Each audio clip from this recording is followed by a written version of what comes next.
5 അനുഗ്രഹങ്ങളാണ് എനിക്കും നിങ്ങൾക്കും ചെയ്തു തന്നിരിക്കുന്നത്. ആദം നബി മുതൽ ഈസാ നബി വരെയുള്ള സർവ്വ പ്രവാചകന്മാരും അവരുടെ അനുചരന്മാർക്കും ഒരാൾക്കും അല്ലാഹു ഇന്ന് വരെ കൊടുക്കാത്ത 5 മഹാഭാഗ്യങ്ങളാണ് റമളാൻ മാസത്തിൽ അല്ലാഹു നമുക്ക് തന്നിരിക്കുന്നത്. അല്ലാഹുവിന്റെ റസൂല് പറയുകയാണ്, ഒന്നാമത്തെ മഹത്വം എന്തെന്നറിയുവോ? ഒന്നാമത്തെ പ്രത്യേകത എന്തെന്നറിയുവോ? അല്ലാഹു ഒരു സമുദായത്തിനും കൊടുക്കാത്ത 5 അനുഗ്രഹങ്ങളിൽ ഒന്നാമത്തെ അനുഗ്രഹം എന്തെന്നറിയുവോ? അല്ലാഹുവിന്റെ റസൂല് പറയുകയാണ്, ഇദാ കാന അവ്വലു ലൈലത്തിൻ മിൻ ശഹ്രി റമളാൻ നളറല്ലാഹു തആല ഇലൈഹിം വമൻ നളറല്ലാഹു ഇലൈഹിം ലം യുഅദ്ദിബുഹു അബദാ. ഒന്നാമത്തെ മഹത്വം എന്തെന്നറിയുവോ? റമളാനിന്റെ ഒന്നാമത്തെ രാത്രി നിനക്ക് ഓർമ്മയുണ്ടോ? റമളാനിന്റെ ഒന്നാമത്തെ രാത്രി നിനക്ക് ഓർമ്മയുണ്ടോ? നാളെ റമളാനാണോ എന്ന് പ്രതീക്ഷിച്ചുകൊണ്ട് എല്ലാവരും നാളെ നോമ്പിന്റെ തുടക്കമാണോ എന്ന് പ്രതീക്ഷിച്ചുകൊണ്ട് ഇശാ ബാങ്ക് കഴിഞ്ഞിട്ട് നമസ്കരിക്കാതെ കാത്തിരുന്ന ഒരു ദിവസമുണ്ടായിരുന്നല്ലോ. അല്ലാഹുവിന്റെ റസൂല് പറയുന്നു, സഹാബാ, ആ ദിവസത്തിൽ അല്ലാഹു ആകാശത്ത് നിന്ന് ഭൂമിയിലേക്ക് നോക്കുകയാണ്. അല്ലാഹുവേ, പള്ളിക്കകത്ത് നോമ്പ് പ്രതീക്ഷിച്ചിട്ട് 2 മാസക്കാലം അല്ലാഹുമ്മ ബാരിക് ലനാ ഫീ റജബിൻ വശഅബാൻ വബല്ലിഗ്നാ ശഹ്റു റമളാൻ. 2 മാസം പടച്ചവനോട് പൊട്ടിക്കരഞ്ഞ് ദുആ ചെയ്തിട്ട് എനിക്ക് റമളാൻ വരെ ആയുസ് തരണേ എന്ന് ദുആ ചെയ്ത് കാത്തിരിക്കുന്ന ആ അതിഥി കടന്നു വരുന്ന സമയമുണ്ടല്ലോ, അത് കാത്തിരുന്ന സമയമുണ്ടല്ലോ. എന്റെ പ്രിയമുള്ളവരെ, ഈ വന്ന റമളാൻ ഉണ്ടല്ലോ, എല്ലാവരും വിചാരിച്ച് ചൊവ്വാഴ്ചയായിരിക്കും നോമ്പ്, അല്ലെങ്കിൽ ബുധനാഴ്ചയായിരിക്കും നോമ്പ്. പക്ഷേ എല്ലാവരെയും അത്ഭുതപ്പെടുത്തിക്കൊണ്ട് പെട്ടെന്ന് റമളാൻ ഇങ്ങ് കേറി വന്നല്ലോ. എന്റെ പ്രിയമുള്ളവരെ, റമളാനിലെ പ്രതീക്ഷിച്ചുകൊണ്ട് നിസ്കാരപ്പായിലിരുന്നവന്റെ മുഖത്തേക്ക് അല്ലാഹു നോക്കുകയാ. അല്ലാഹുവിന്റെ റസൂല് പറയുകയാണ്, ആരുടെയെങ്കിലും മുഖത്ത് അല്ലാഹുവിന്റെ ആ നോട്ടം എത്തിയിട്ടുണ്ടെങ്കിൽ പൊന്നുമോനെ ലം യുഅദ്ദിബുഹു അബദാ, നരകം നിനക്ക് ഹറാമാണെന്ന് നബിയുനാ റസൂലുള്ളാഹി സ്വല്ലല്ലാഹു അലൈഹി വസല്ലമ തങ്ങൾ പറയുകയാണ്. അല്ലാഹുവിന്റെ പ്രവാചകൻ പറയുകയാ, റമളാനിന്റെ ഒന്നാമത്തെ രാത്രിയുണ്ടല്ലോ, അല്ലാഹു തന്റെ അടിമകളുടെ മുഖത്തേക്ക് നോക്കുകയാണ്. ആരുടെ മുഖത്താ നോട്ടമെത്തിയോ പിന്നെ ഒരിക്കലും അവനെ റബ്ബ് ശിക്ഷിക്കൂല എന്ന് നബിയുനാ റസൂലുള്ളാഹി സല്ലല്ലാഹു അലൈഹി വസല്ലം. അല്ലാഹു ആ നോട്ടം കിട്ടിയവരിൽ എന്നെയും നിങ്ങളെ ഉൾപ്പെടുത്തി അനുഗ്രഹിക്കുമാറാകട്ടെ. അല്ലാഹു ഉൾപ്പെടുത്തി അനുഗ്രഹിക്കുമാറാകട്ടെ. രണ്ടാമത്തെ ഭാഗ്യം KL 60G 1111 അല്ലേ?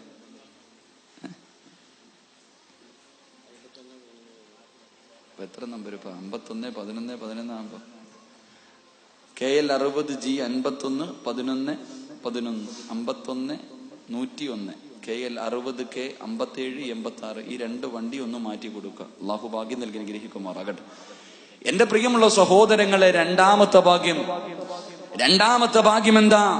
അല്ലാഹുവിന്റെ പ്രവാചകൻ സല്ലല്ലാഹു അലൈഹി വസല്ലമ തങ്ങൾ പറയുകയാണ്, അല്ലാഹുവിന്റെ റസൂല് പറയുന്നു, ഫഇന്ന ഖലുഫ ഫഅഫ്വാഇഹിം ഹീന യമസൂന അത്യബ ഇൻദല്ലാഹ്. നോമ്പ് പിടിച്ചിട്ടിരിക്കുന്നവനാണല്ലോ, ഭക്ഷണം കഴിക്കാതെ വെള്ളം കുടിക്കാതെ എന്റെയും നിങ്ങളുടെ വായ്ക്കകത്ത് നിന്ന് ദുർഗന്ധമടിക്കുന്നുണ്ടല്ലോ, ദുർഗന്ധമടിച്ച് വീശുന്നുണ്ടല്ലോ.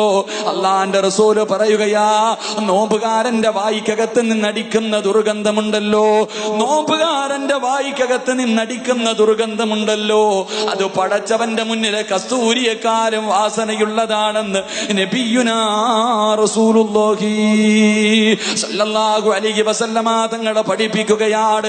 എന്റെ പ്രിയമുള്ളവരെ, ഉച്ച സമയത്ത് പല്ല് തേക്കല്ലേ. നിന്റെ വായ്ക്കകത്ത് നിന്ന് ദുർഗന്ധമടിക്കുന്നെന്ന് കരുതിക്കൊണ്ട് ഉച്ച സമയത്ത് പല്ല് തേക്കല്ലേ പൊന്നുമോനെ. അത് അല്ലാഹുവിന്റെ മുന്നിൽ വല്ലാത്ത വാസനയുള്ളതാ, പടച്ചവന്റെ മുന്നിൽ കസ്തൂരിയുടെ വാസനയാണ്. മഹാനായ റസൂലുള്ളാഹി തങ്ങൾ പറയുകയാണ്, കാന യഖ്റുജു സായിമൂന മിൻ ഖുബൂരിഹിം യൗമൽ ഖിയാമ. നാളെ പടച്ചവന്റെ പരലോകത്തേക്ക് ഈ പള്ളിയുടെ ചുറ്റുപാട് കബറടക്കപ്പെട്ടവരുണ്ടല്ലോ, എന്റെ പ്രിയമുള്ളവരെ, കബറിനകത്ത് നിന്ന് എഴുന്നേറ്റ് വരികയാണ്. അള്ളാന്റെ കോടതിയിലേക്ക് കടന്നു വരുമ്പോ ഒരു വിഭാഗത്തിന്റെ വായിക്കകത്ത് നിന്ന് സുഗന്ധമടിച്ച് വീശുകയാണ്. ഒരു വിഭാഗം ജനങ്ങളുടെ വായിക്കകത്ത് നിന്ന് സുഗന്ധമടിച്ച് വീശുകയാണ്. എല്ലാവരും അത്ഭുതത്തോടെ നോക്കുകയാ, എല്ലാവരും അത്ഭുതത്തോടെ നോക്കുകയാണ്. കബറിന്റെ അകത്ത് നിന്ന് എഴുന്നേറ്റിട്ട് ഉറങ്ങി എഴുന്നേറ്റവനെ പോലെ എന്നെ ആരാ വിളിച്ചുണർത്തിയത് എന്ന് പറഞ്ഞുകൊണ്ട് തലയുടെ മുകളിലിരിക്കുന്ന മണ്ണ് തട്ടിക്കളഞ്ഞിട്ട് അല്ലാഹുവേ പരലോകത്തേക്ക് നടന്നു പോവുകയാണ്. വായിക്കകത്ത് നിന്ന് സ്വർഗത്തിന്റെ സ്വർഗത്തിന്റെ വാസനയാണ്. അള്ളാന്റെ റസൂല് പറയുകയാ, ഈ മനുഷ്യന്റെ കയ്യിൽ പിടിച്ച് മലക്കുകൾ കൊണ്ടുപോവുകയാണ്. കബറിനകത്ത് നിന്ന് എഴുന്നേക്കുന്ന മനുഷ്യനുണ്ടല്ലോ, അവന്റെ കയ്യിൽ പിടിച്ച് മലക്കുകൾ വിളിച്ചു കൊണ്ടുപോവുകയാ. എവിടേക്കാ കൊണ്ടുപോകുന്നത്? സുഭിക്ഷമായ ഭക്ഷണം തയ്യാറാക്കി വച്ചിരിക്കുകയാണ്. പരലോകത്ത് പടച്ചവന്റെ കോടതിയില് എന്റെ പ്രിയമുള്ളവരെ സുഭിക്ഷമായ ഭക്ഷണം തയ്യാറാക്കി വച്ചിരിക്കുകയാണ്. സ്വർണത്തിന്റെ പാത്രത്തില് സ്വർഗത്തിന്റെ ഭക്ഷണം തയ്യാറാക്കി വച്ചിരിക്കുകയാ. എന്നിട്ട് ഈ മനുഷ്യന്റെ കയ്യിൽ പിടിച്ചുകൊണ്ട് മലക്കുകൾ പറയും, ഫയകുലൂനാ വയസ്റബൂനാ. പടച്ചവനെ പരലോകമാ, പടച്ചവനെ പരലോകമാ. എന്റെ പ്രിയമുള്ളവരെ, മഹ്ശറയെ കുറിച്ച് അറിയുന്നവരാണല്ലോ, മഹ്ശറയെ കുറിച്ച് അറിയുന്നവരാണല്ലോ. പ്രസവിച്ച ഉമ്മമാരുണ്ടല്ലോ, മരണവേദന സഹിച്ച ഉമ്മമാരുണ്ടല്ലോ. എന്റെ പ്രിയപ്പെട്ട പെണ്ണേ, അന്നത്തെ ദിവസമെങ്ങാട് ഒരു ഗർഭിണിയായ പെണ്ണുണ്ടെങ്കിൽ അവള് പ്രസവിക്കുന്ന വേദന പോലും അറിയൂല പെണ്ണേ. മരണവേദനയുടെ വേദനയെന്ന് നീ പറയുന്ന വേദനയുണ്ടല്ലോ, അന്നത്തെ ദിവസം ഒരു പെണ്ണ് പ്രസവിച്ച അവൾ ആ വേദന പോലെ തിരിച്ചറിയാത്ത ദിവസമാണ്. അല്ലാഹുവിന്റെ കോടതി ഭയാനകമല്ലേ? മഹാനായ തഴവ ഉസ്താദ് പറഞ്ഞതുപോലെ ചൂടുള്ള നാളുണ്ട് കിയാമന്നാളാ, ചുരുക്കി പറഞ്ഞാൽ എന്തു ഹാലാ ചൂളാ. വൻദോഷ വണ്ടിയുമായി വരുന്നേ കാളാ, ക്ഷീണത്തിനാൽ ഒലിക്കുന്നതാണേ ഈള. സുഹൃത്തുക്കളെ തിളയ്ക്കുന്നതാണേ മൂള. അമലൊന്നുമില്ല ദങ്ങു ചെന്നാൽ കോളാ. മണ്ണിനകത്ത് മണ്ണ് കൊണ്ടുണ്ടാക്കിയ ഒരു ചെറിയ കട്ടയെടുത്തിട്ട് ചൂളയ്ക്കകത്ത് വെച്ചിട്ട് കത്തിക്കുവല്ലോ.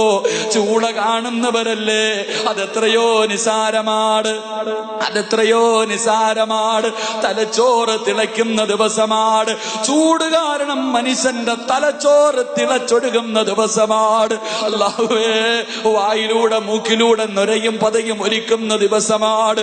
ആ ദിവസമുണ്ടല്ലോ, എല്ലാവരും വെച്ചിരിക്കുന്ന കാല് ചലിപ്പിക്കാൻ കഴിയാതെ പടച്ചവന്റെ മുന്നിൽ കടന്ന് കരഞ്ഞു വിളിച്ചു കൊണ്ടിരിക്കുമ്പോ മലക്ക് കയ്യിൽ പിടിച്ചിട്ട് സുപ്രയുടെ ഭാഗത്ത് കൊണ്ടിരുത്തിയിട്ട് അവിടെ നിന്ന് പറയുന്നു, മനുഷ്യ ഇന്ന് ഭക്ഷണം കഴിക്ക പൊന്നുമോനെ. അല്ലാഹുവേ, അല്ലാഹുവേ, ജനങ്ങൾ മുഴുവനും അധികം പേരും ഭക്ഷണം കഴിച്ച് സുഖിച്ച് നടക്കുമ്പോ അല്ലാഹുവേ 14 മണിക്കൂർ പടച്ചവന്റെ തൃപ്തിക്ക് വേണ്ടി പട്ടിണിയിരുന്നവനാണ്. നിന്റെ തൊണ്ട വറ്റി വരണ്ടിട്ട് വെള്ളം കുടിക്കാത്തവനാ. എല്ലാരും ക്ഷീണം കാരണം കടന്നുറങ്ങുമ്പോ ആ ക്ഷീണം വലിച്ചെറിഞ്ഞിട്ട് ഇൽമിന്റെ സദസ്സിൽ പോയവനാണ്. പാതിരാത്രി പോയി തഹജ്ജുദ് നിസ്കരിച്ചവനാണ്. അതുകൊണ്ട് പൊന്നുമോനെ, വയകുലൂന വയസ്റബൂന വയസ്തരിഹൂന. മലക്കുകൾ കയ്യിൽ പിടിച്ചു കൊണ്ടുവന്ന് സുപ്രയുടെ മുന്നിലിരുത്തിയിട്ട് പറയുകയാണ്, അള്ളാന്റെ റസൂല് പറയുകയാ, വന്നാസു മസ്ഊലൂന ഫിൽ ഹിസാബ്. എല്ലാരും വിചാരണ പേടിച്ച് നിൽക്കുന്ന സമയത്ത് എന്റെ പ്രിയമുള്ളവരെ, നോമ്പുകാരനുണ്ടല്ലോ, നോമ്പുകാരന്റെ വായിക്കകത്ത് നിന്നടിക്കുന്ന സുഗന്ധമുണ്ടല്ലോ, അത് പടച്ചവന്റെ മുന്നിലെ കസ്തൂരിയെക്കാളും വാസനയുള്ളതാണെന്ന് നബിയുനാ റസൂലുള്ളാഹി സല്ലല്ലാഹു അലൈഹി വസല്ലമ തങ്ങള്